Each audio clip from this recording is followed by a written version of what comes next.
My name is Coley Harvey, and I'm a journalist. I'm joined alongside my father and author, Harold Michael Harvey, who just published his first book, Paper Puzzle. Paper Puzzle was published in 2009 by Publish America Publications, but it was originally written in 1978. The setting for the novel is Macon, Georgia, which is actually Harold Michael Harvey's hometown, and it takes place in that time period between the late 70s and early 1980s. Now, as we transition, Mr. Harvey, can you kind of talk about your book itself and where the idea came from and just the overall story behind it?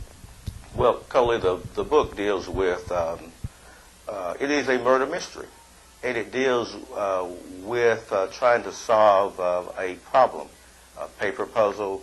The protagonist finds newspaper clippings in his bed, doesn't know how they're getting there, so he makes a cork board of the paper clippings that he finds each morning when he wakes up, trying to discern a pattern. If he could put the pieces together and figure out what the story is about, then possibly he could solve the riddle as to why someone is placing this paper in his bed when he is asleep at night. So he meticulously does this. When he figures out what is taking place or what the story leads him back to, he still doesn't have all the missing pieces. The missing pieces reside with a black journalist. The original protagonist is white, but there's a black journalist in the same town who works for the black press who has the missing pieces of the puzzle. Now the problem is because this story is set in the 1970s, both of these men grew up hindered by the social mores of their times: racism, bigotry, prejudice, segregation, on and on and on. So as a result, there has never been any meaningful relationship between the two of them. So therefore, there's no way for this protagonist to get with his black counterpart to solve this mystery. So what I do is I work them through these social mores and get them to figure out how to work together, because in order to do that, it is in both their self-interest to do so. Number one, the first protagonist, his security is threatened. He can eliminate that problem. The black guy has, there's a string of crimes or murders that have taken place in his family that date back decades, and he is on a search or a mission trying to resolve these issues.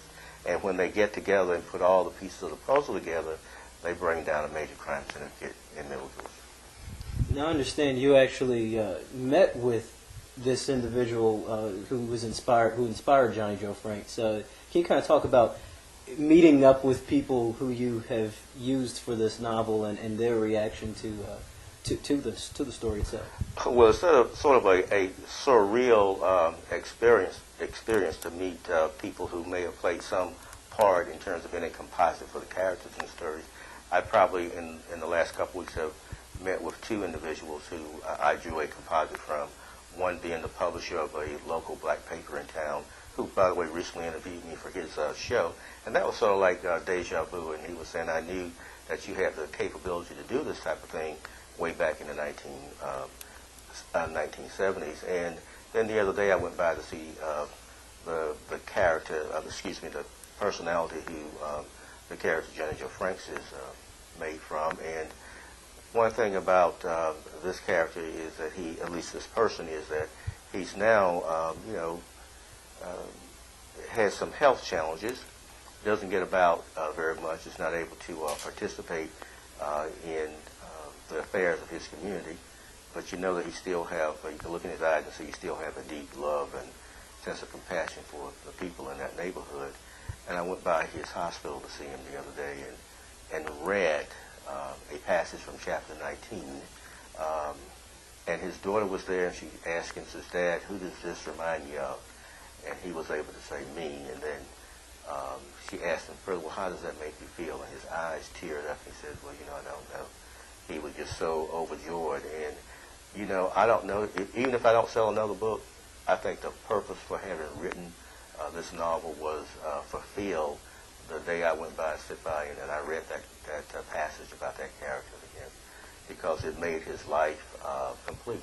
It made it come into full circle and let him know that there was somebody watching him and could appreciate the work that he put into that community to make it what it is today.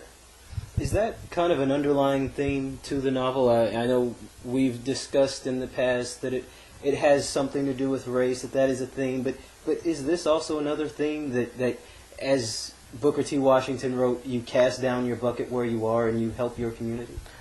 Yes, that's so true. There are a lot of sub-themes in this book, and I hope that what the novel does is it will help young people to grasp on what is really real and important in life. There's a lot of morals that it teaches, a lot of good teachable moments in this novel in terms of how we should conduct ourselves and the type of things that really makes for community building. Our community has been torn asunder here lately with drugs and crime, and those things confronted this character, Johnny Joe Franks, or Frank Johnson, who actually that character is built upon. It affected his community, but he didn't let that be a hindrance. He got busy, and he got activities. He got a recreational center built for his community in order so that those kids would have a recreational outlet, something to take up their time and so forth. So that is the something we want to help young people to understand that, yes, there still may be this subtle sense of prejudice or bias or racism still existing in the land, but that you can't give up. You still have to put forth your best foot and become the best individual that you possibly can, and not only be a positive influence for yourself, but for your family, your community, and your nation. Those are all really interesting points. In effect, to me, hearing that and hearing what we've talked about in the past, this sounds like it's a really unifying book.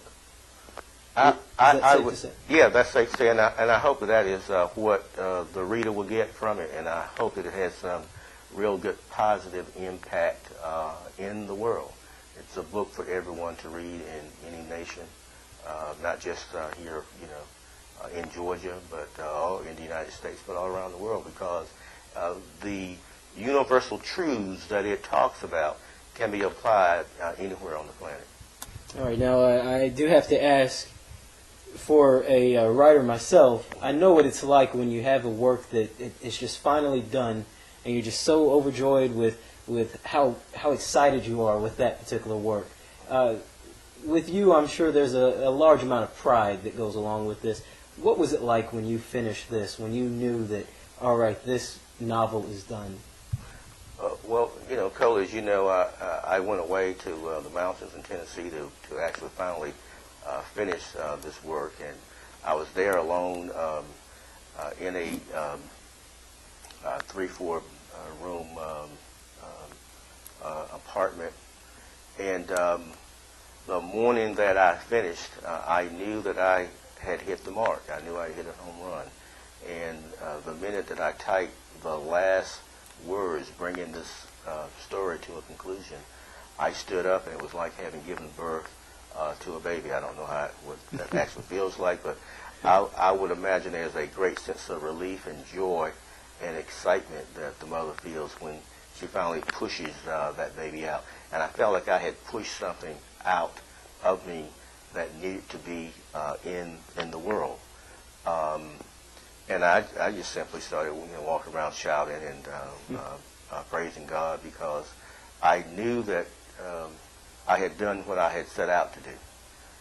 And you could almost see that mountain that I was looking at. You could almost see it shake, because I was just shouting and yelling, "Thank you!" And because I just knew I knew that I had pushed out a significant work. So there you have it, shaking the Blue Ridge Mountains of Tennessee. Now, if you'd like to purchase Paper Puzzle, you can purchase it at paperpuzzle.net. The book is also available through Amazon at amazon.com. And in the meantime, whether you purchase it, whether you see Harold Michael Harvey, out at book signings, of course, say hello, make sure you get a copy, and go read.